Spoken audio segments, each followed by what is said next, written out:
My name is Mina. I'm a pharmacist and product manager in one of the famous Egyptian consulting companies. Yet, احنا وزعنا الحقيقة على حضراتكم ريموت كنترولز دي أشكالها. في الواقع بعد لما Just Have Foundation we have each presentation في some interactive questions احنا عايزين الحقيقة مشاركة حضراتكم معانا فيها علشان نقدر ان احنا نحدد يعني our future plan regarding serving the categories of which yourself is interested. So please الريموتات دي لما هيظهر الكويستشن على الشاشة ونقول لحضراتكم please vote الإجابة هتبقى يا إما it's yes or no question. فلو yes هندوس على 1 لو no هندوس على 2 وهم مكتوب عليهم على أساس إن إحنا يعني يهمنا your interaction with us. Thank you very much. I'm going to leave the mic now to my colleague Dr. Noura Rizk, and I hope you enjoy its presentation.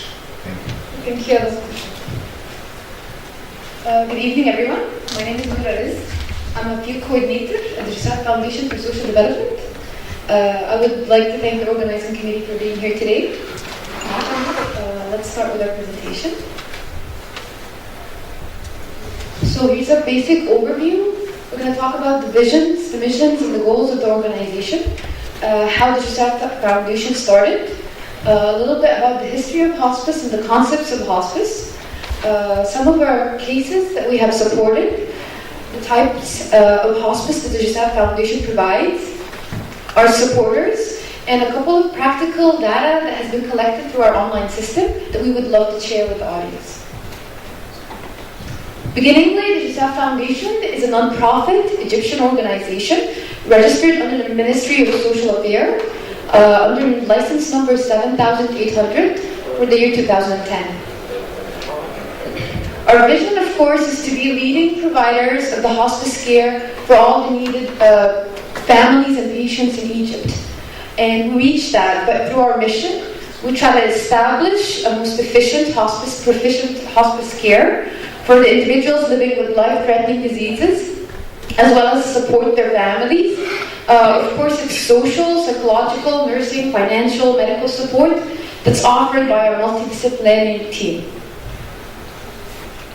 Our main goals, firstly and most importantly, is to preserve the dignity of the patient and try as much as we can to improve their quality of life.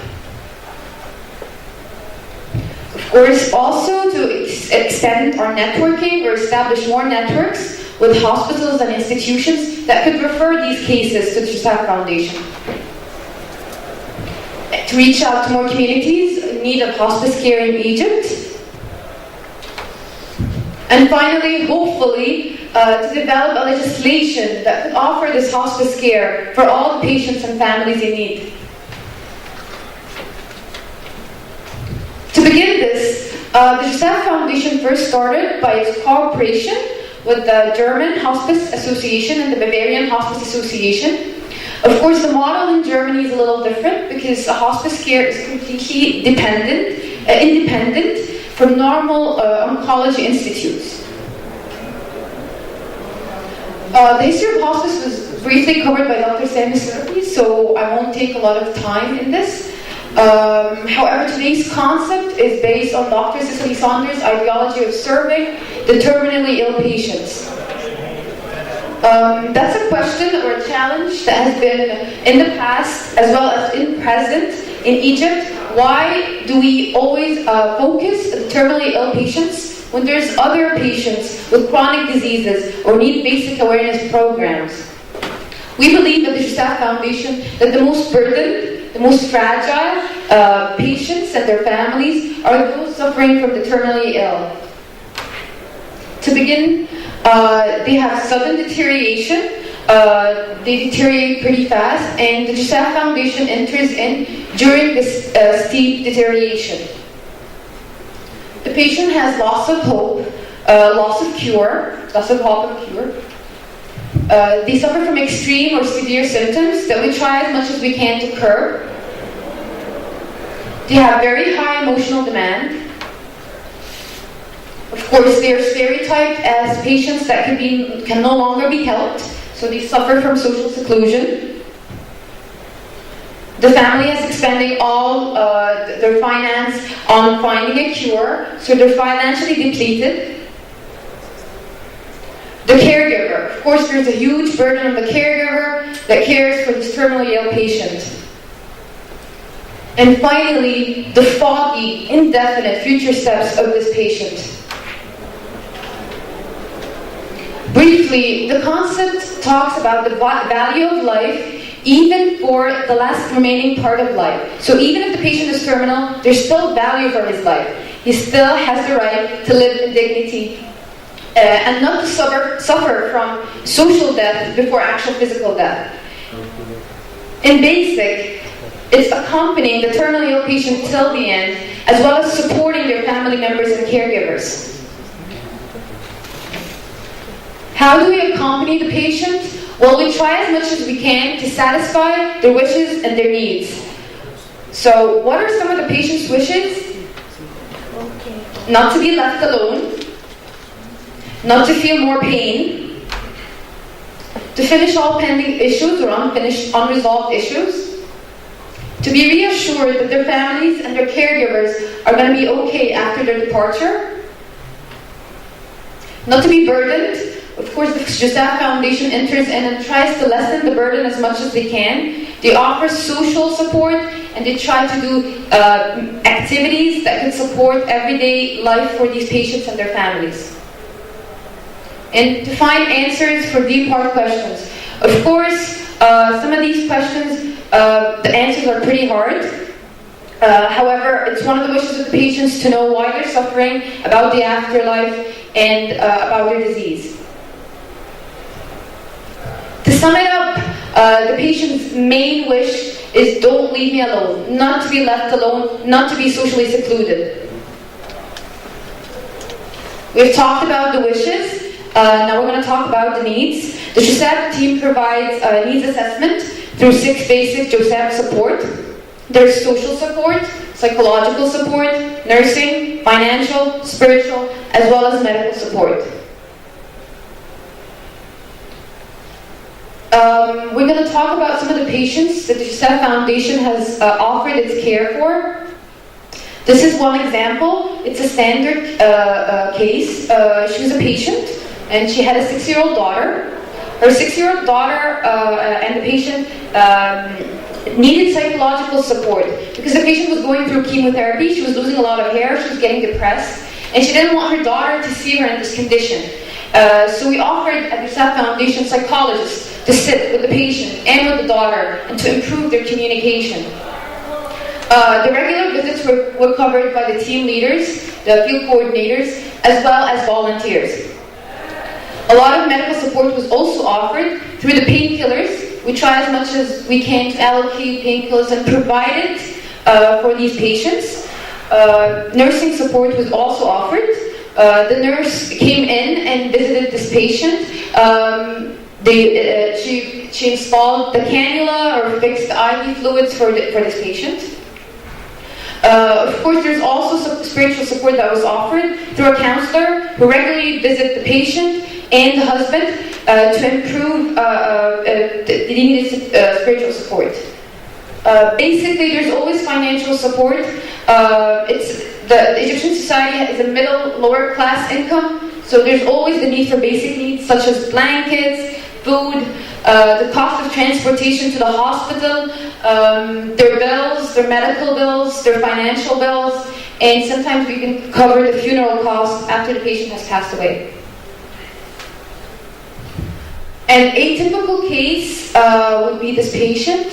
This patient had an 84-year-old mother and a 16-year-old son who suffered from psychological problems. The Joseph Foundation presented by regular social visits.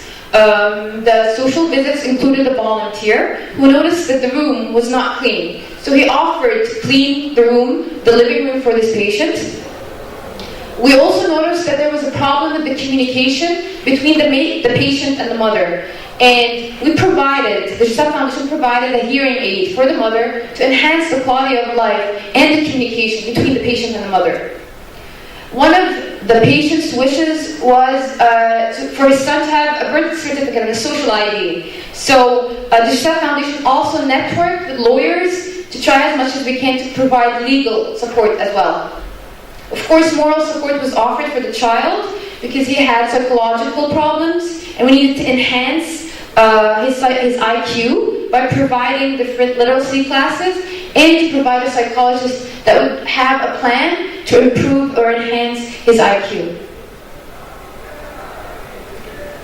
There's other cases, of course. This girl is an 18-year-old patient. She had talent. She had a talent in drawing, and one of her wishes was to actually improve it and to know how to integrate different colors in her drawings.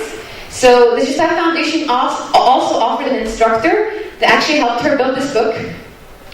Note that this patient, she had difficulties eating. She was going through cancer and she had difficulties eating.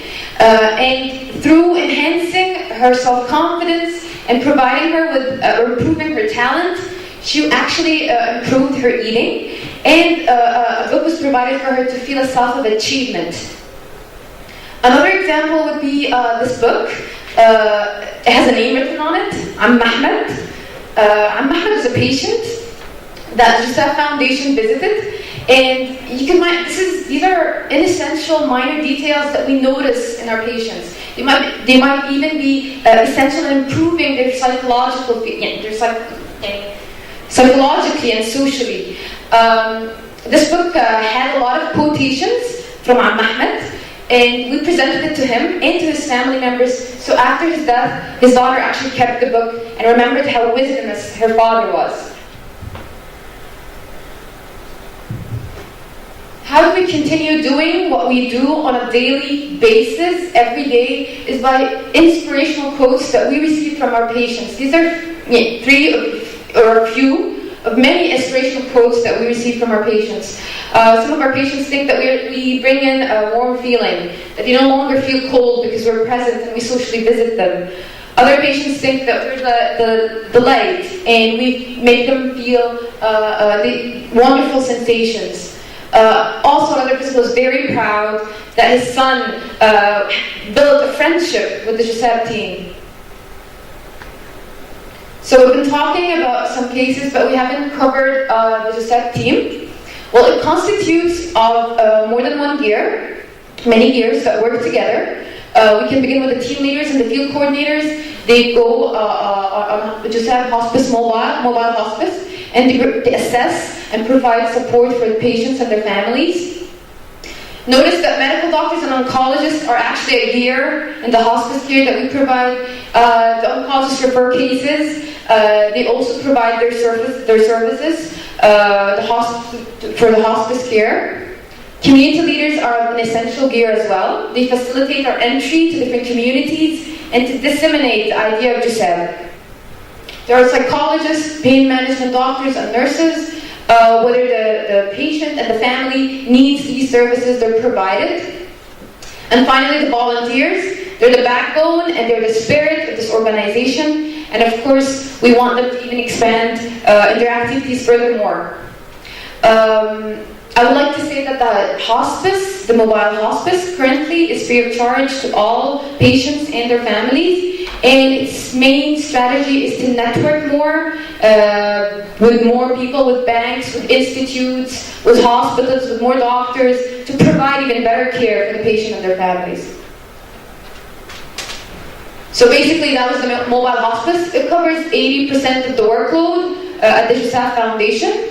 That is because of the Egyptian culture. Of course, a lot of the patients like to die at home, And the Joseph Foundation Mobile Hospice team provides care for these patients and support their families.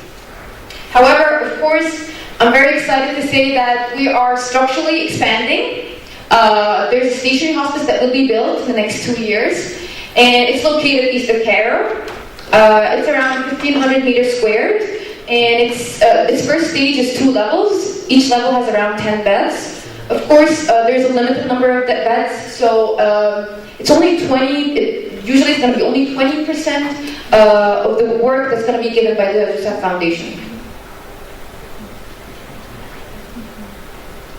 We have talked about the stationary hospice. Of course, it's still being built, and I would love to get all your support, all your knowledge, or any scientific bodies that want to collaborate to even build it further. Of course, we'll be staffing soon as well. Currently, our supporters are, our main funders are Minafar, Amplifon, Baptisian individuals. Actually, some of the individuals are family members of patients. They feel a sense of gratitude and they donate money to the foundation, as well as Dr. Hab has mentioned, air mattresses, utilities that have been used by the patient. They're also donated to the Joseph Foundation and they're given to other patients. Our current scientific bodies are the German Hospice Association and the Bavarian, as well as the Palliative Medicine Unit at Asr Al-Aini, of course, the Dr. Sami Sirafi. The German, the Bavarian Hospice Association have also helped us in the building of the stationary hospice on the structural level and how the rooms are, the utilities are in it. Finally, some of our practical data from our online system. We have finally reached 100 patients. This data is covering the years from 2011 to 2013. These are probably the operating period of our organization. Beginningly, that's a trend line, the number of patients and the number of visits at the Joseph Foundation. 2013, we have reached 100 patients. Of course, in a 3-year strategy outlook, we'll be reaching more and more patients through more referrals and through our structural planning, as well as reaching more governance, more areas. Currently, we cover Cairo, Giza, and Ayubiyya. Of course, we want to cover more governances in Egypt. The number of visits linearly will increase as well as the number of patients increase. This is another trendline graph. It includes the number of days per patient and the number of visits per patient. Currently, it's around 53. It's the average number of days that the patient stays under the hospice care at the Joseph Foundation. It will decrease gradually. And the number of visits per patient will be increasing gradually over the number of years, the next number of years. I found this statistic to be actually important. We found out that 22% of all cases are breast and gynecological cancer. However, a lot of the cases might not. There's other cases that are being served that are not also cancer. There's renal failure, there's hepatic cirrhosis, and there is senility or Alzheimer's. There's other cases as well. However, this number was a little shocking, and I thought I would share it.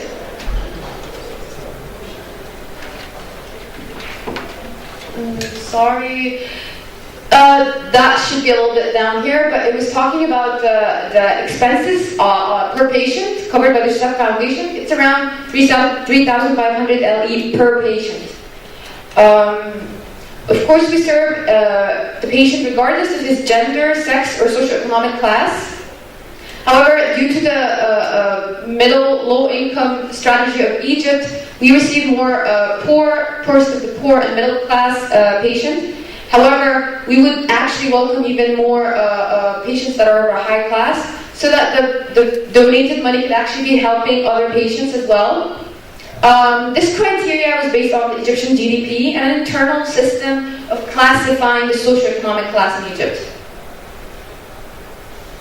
Our volunteers. Out of the selected volunteers, there's around 31% that are selected. We have a very specific selection criteria because the duties and the responsibilities of volunteers are a little difficult. However, our active volunteers currently constitute double the Joseph permanent staff. So we want to expand our volunteers and increase them and enhance them, and they would provide more activities to the patients and their families. Geographically, we've covered Giza, Cairo, and Ayubiyya. We do want to increase, of course, geographically and expand even further. Hopefully, and improve and get even further. It's a little not clear, but the lines are here. We'll be expanding even further with the areas and even reach Delta or Iskandariya as another governance. Our referral system. or the Global Cancer Care and the Hussein Hospital. They have been referring a lot, as well as others. Others are non-governmental organizations and pharmaceutical companies. There's also individuals that have been referring cases. We have just approached Ain Shams and Australaini a month ago, and we got our first referral, so hopefully that number will be increasing over the couple of years. Finally, I want to leave everybody with a note. The Jusab Foundation staff believes that hospice care is an attitude and a life perception, not only a program provided. The patient has the right to live in dignity and in peace before he dies. You can contact us through our website, www.jusab.org, or through our email, tsamir@jusab.org. Thank you.